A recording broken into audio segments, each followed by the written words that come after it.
ꯑꯍꯥꯟꯕꯃꯛꯇꯗ YouTube live streaming da laibiriba madi GTPN MCTV da miyeng tabiriba kudima amasung kutsam live radio da tabiriba kudima ahanbamaktada taram noksabaga loinana online sapam nei kokno na khurumjari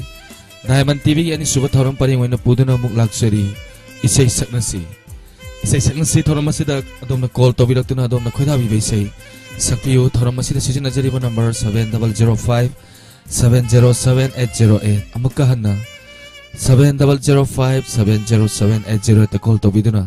adomna khoidabi beisai sakpiu lapchat ta laibiriba sanga pamanjan taram noksari asomnen thoi taram noksari sanga pamanjan saksa jadri thoram silorge sajarage ibem saning thousam taram noksari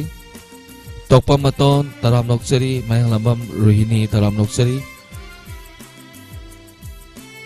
Gangarani Kolkata taram noksari Ningtham Kuman taram noksari. Thank you very much mayam punama taram masibu nuksibiduna live chat laibiriba madi YouTube live streaming da laibiriba khudima thagchari loinana ngasigi first caller kanano yeminasi Hello Hello taram noksari sai saknasi thoram ni ming amadi laifam haibiu ai khangbu tagi mama gi phone la speaker thabi bro live speaker thade khamdine Katang nagsalaga ta haibiu ming amadi laifam ongtang han bisei mama khangbu tagi tum taram noksari mama tombino kari mathel sabirage ai sak chadre ye thik kam hai diye kari mathel thongbigrage mama hangam thonge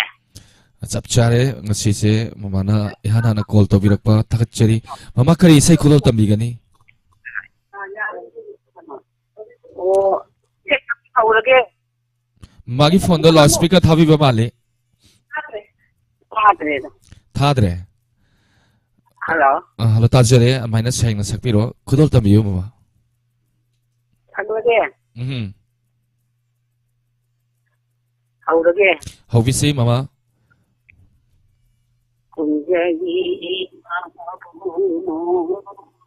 made ma jade ba tajai hobi sei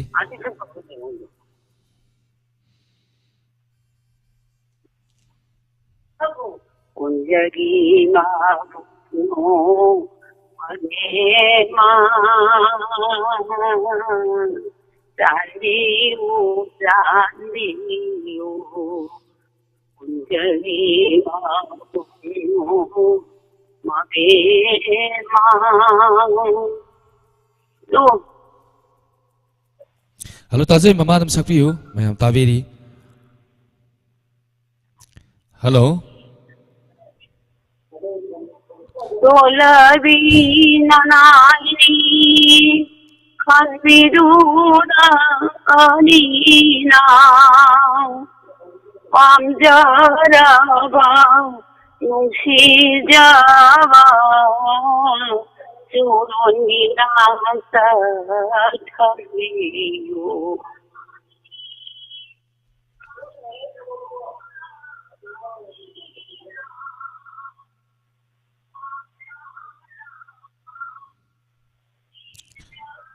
Hello mama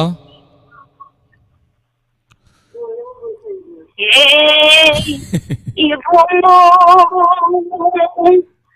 Surana leitiyanga Guirano Samjaba Rasya Sorina Oida Leptiva Mutido Pajai Ujaba Kunjagi ma Dolabi nanaini Khanbiduna anina Pamjaraba Nusijaba Surunina Sathaviyu kunjagi ma 마비망 강자대 하이자대 설시를 콘자방 빈비나나방 니콘자 만원지 아니게 더간다리 비나비무가방 여기 마고 마비망 강자대 하이자대 설시를 콘자방 빈비나나방 니콘자 만원지 아니게 더간다리 비나비무가방 여기 마고 마비망 예 이봉 주라나레이 땡바 귀나놈 남자방 라체 소리나 오이다 예삐버 우티도 아내 우다방 군자기 마고 마비망 산지우 산지우 돌라비나라이니 돌라비나라이니 간두가 아니나 밤자라와 이자바 소름이나서 탄비우 운자리 마고 마비망 돌라비나나이니 돌라비나나이니 한미두나 아니나 밤자라봐 이자바 조론기나다 탄비우 운자리 마고 마비망 강자대 하이자대 설시를 콘자방 빈비나나방 니콘자 만원기 아니게 더간다리 비나비무가방 운자리 마고 마비망 또다비나마이니 간비두나 아니나 혼자라와 누기자마 조론기나다 탄비우 운자리 마고 마비망 이봉원로 신제르게 ꯊꯥꯒꯠꯆꯔꯤ ꯃꯃꯥ ꯑꯣꯟꯊꯣꯛꯅ ꯐꯖꯅ ꯁꯛꯄꯤꯔꯦ ꯏꯁꯩꯁꯦ life ꯆꯦꯠꯇ ꯂꯩꯕꯤꯔꯤꯕ ꯃꯌꯥꯝꯅ ꯈꯨꯕꯥꯛ ꯍꯧꯅ ꯍꯧꯅ ꯈꯨꯕꯤꯔꯤ ꯃꯃꯥꯒꯤ ꯃꯤꯡꯗꯣ ꯃꯌꯥꯝꯅ ꯑꯃꯨꯛꯇꯪꯒ ꯂꯩꯐꯝ ꯑꯃꯗꯤ ꯍꯧꯖꯤꯛ ꯉꯁꯥꯏ ꯃꯃꯥꯅ ꯍꯜꯂꯣ ꯍꯜꯂꯣ ꯇꯥꯕꯤꯕ꯭ꯔꯣ ꯃꯃꯥ ꯍꯜꯂꯣ ꯌꯥꯈꯤꯗ꯭ꯔꯕ ꯑꯗꯨꯝ ꯆꯠꯃꯣ